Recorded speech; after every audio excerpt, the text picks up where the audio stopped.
Pinapagulong na ng DPWH ang lifestyle check sa ahensya alinsunod sa utos ng Pangulo.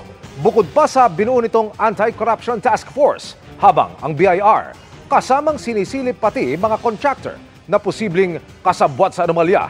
Nakatutok si Joseph Morong.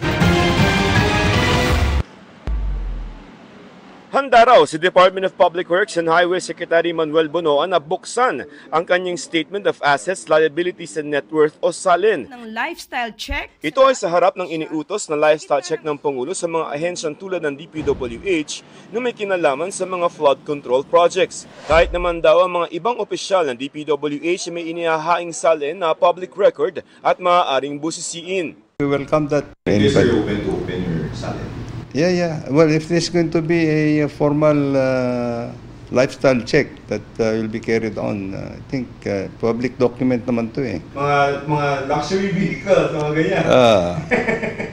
Well, we just have to say, we had just 3 years in this administration, and I also came from the private sector. Yeah. But I'm open. Anything. Ang SALIN ay deklarasyon ng mga ari-arian, pagkakautang at net worth na taong-taong isinusumite ng mga nasa gobyerno. Ayon sa palasyo, maaari magsagawa ng lifestyle check ang DPWH, BIR at ang Ombudsman. Pero noong 2020, naglabas si kariretiro lamang na Ombudsman Samuel Martires ng memorandum na nagsasabing hindi po pwede maglabas ng SALIN kung walang pahintulot ng may-ari nito. At maaari lamang magsagawa ang Ombudsman ng lifestyle check kung may verified complaint at ebidensya laban sa taga-gobyerno na dapat isumite ng isang complainant para pag-aralan ng Ombudsman. Ipinatigil din ni Martires sa mga lifestyle check noon dahil nagagamit umano ito para siraan ang mga opisyal ng pamahalaan. Naghihintay pa ng kapalit ni Martires at itinalaga muna ng Malacanang si Dante Vargas bilang acting ombudsman. Hinihingan pa namin ng kanyang opisina ng tugon kung anong gagawing aksyon ng ombudsman sa utos ng Pangulo pero wala raw muna itong pahayag. Ang BIR naman nagsasagawa na ng lifestyle check hindi lamang sa mga opisyal ng gobyerno kundi ang mga maaaring kasabwat nitong mga kontraktor. Nakikita natin na marami silang ari-arian na finoflaunt at nakikita natin na malaki ang kanilang mga properties yung titingnan natin. So ibabangga natin yan sa revenues. Ang DPWH gumagalaw na rin. Ayon kay Secretary Bonoan, nagbuo siya ng isang anti-corruption task force para doon magsumbong ang publiko sa mga maanumalyang proyekto ng DPWH.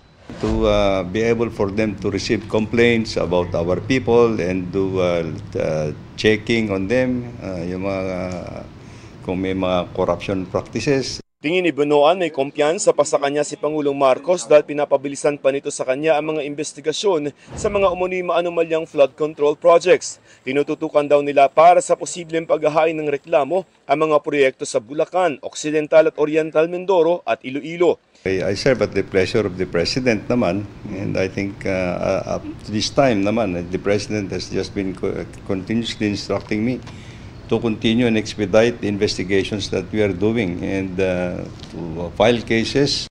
Dagdag pa ni Bonoan, hindi niya pinapayagan ng korupsyon at dapat daw panagutin ang mga korap sa ahensya.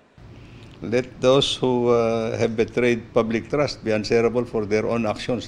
Halimbawa kasi sasabihin, alam dapat ni Secretary yung mga nangyayari sa ilalim. Your response? Well, I would rely actually on my other people. May nasa 10,000 proyekto daw na ipinatutupad ng DPWH sa buong bansa na may otoridad ang mga undersecretary, assistant secretary at mga regional director. Meron din daw silang abot 200 district engineer sa 17 mga regional offices. Para sa GMA Integrated News, Joseph Morong, Nakatutok 24 Oras.